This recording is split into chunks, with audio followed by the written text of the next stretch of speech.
You might not think of a golf course as the place to go to see beautiful flowers, but here at Henry Horton State Park it is. And I'm with Andy Sudbrook, who's worked on this fantastic project of restoring prairie lands to this golf course.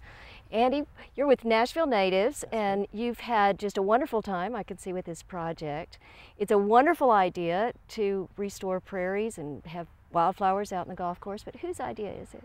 Well, we were asked to restore these prairies by the park manager, Randy Whitworth, who is wonderful about taking areas at the park and at the golf course specifically that were being mowed and being fertilized and having to put all of these inputs in, taking them out of those maintenance schedules and restoring them with native grasses and wildflowers and creating wildlife habitat, aesthetic beauty, season-long color and interest, something other than just mowed grass on the golf course. Well, Andy, I know that wildflowers are such a wonderful choice because you get such a myriad of colors, but what exactly do you have out here? What's blooming now and what's going to happen in the fall?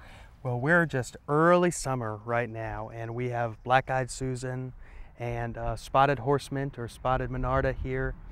Wild bergamot or bee balm is blooming, and later it'll be asters and liatris and you name it. So all summer long there'll be different colors, different things blooming, attracting different birds and butterflies. And as far as wildlife and habitat value goes, we've taken an area that was just mowed grass that had essentially zero habitat value for the birds, the butterflies, the bees, all of our other friends, and has created really valuable and beautiful habitat for them. Well, I look at all of these flowers and the one thing that I really think about is water and our typical summer droughts in Tennessee. How is this doing with that?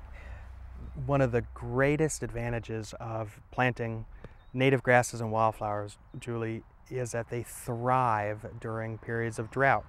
And I know that sounds like a sales pitch and it's hard to believe, but last year during our severe drought in 2007, all of the wildflowers and the grasses that we planted were robust and thriving, and any of the weeds like ragweed or other species that were in there that we didn't want were wilting and looking very sad and very sad.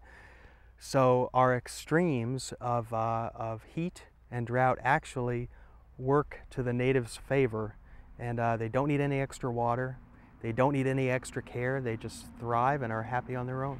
Well, between all of the eradication of the sod and the preparation of the seed and the maintenance, I know that this is not a free project. So where does all the money come from? The funding for this and all of the other projects that we do in state parks comes from the Iris Fund, which is, you know, the Iris license plate that you see all over. The funds that are raised by the purchase of the Iris Fund license plate are specifically earmarked for habitat restoration and native plant restoration in state parks and public lands. So we are so fortunate to have that program in Tennessee. Andy, this area here has a lot of wildflowers in it, but I know we passed by one of the other areas that seems to have only grasses in it. What's out there? In the prairies that we've seeded with only grasses, we've got little blue stem, Indian grass that we have in this prairie, and also side oats grama and some switchgrass. And the different grasses have different colors at different times of years and different heights and textures, and they are so beautiful in a simple fashion. There's just an aesthetic simplicity and beauty to a field of waving grasses that is sublime. This area, which is probably about an acre, is one of about 10 sites on the golf course in particular. So we've probably got about 10 acres of restored habitat on the golf course. Then on the other side of the road, over by the inn, we've got a 10-acre patch that we restored of native grassland. That's a big, beautiful grassland.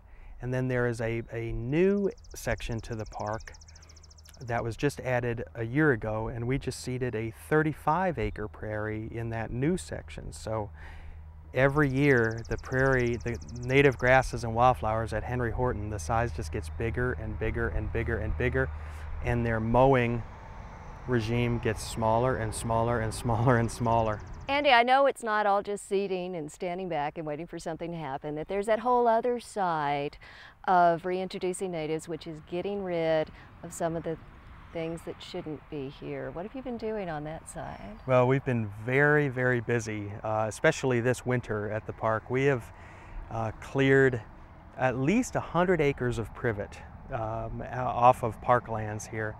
The beautiful Duck River flows right through Henry Horton State Park, and there are many, many places throughout the park where you couldn't even see the river because the privet was so thick. And we have spent all winter with a really good hard-working crew cutting the privet, treating the stumps, getting it out of there to release the native tree seedlings and the wildflowers in the forest understory and get the forest moving back to health.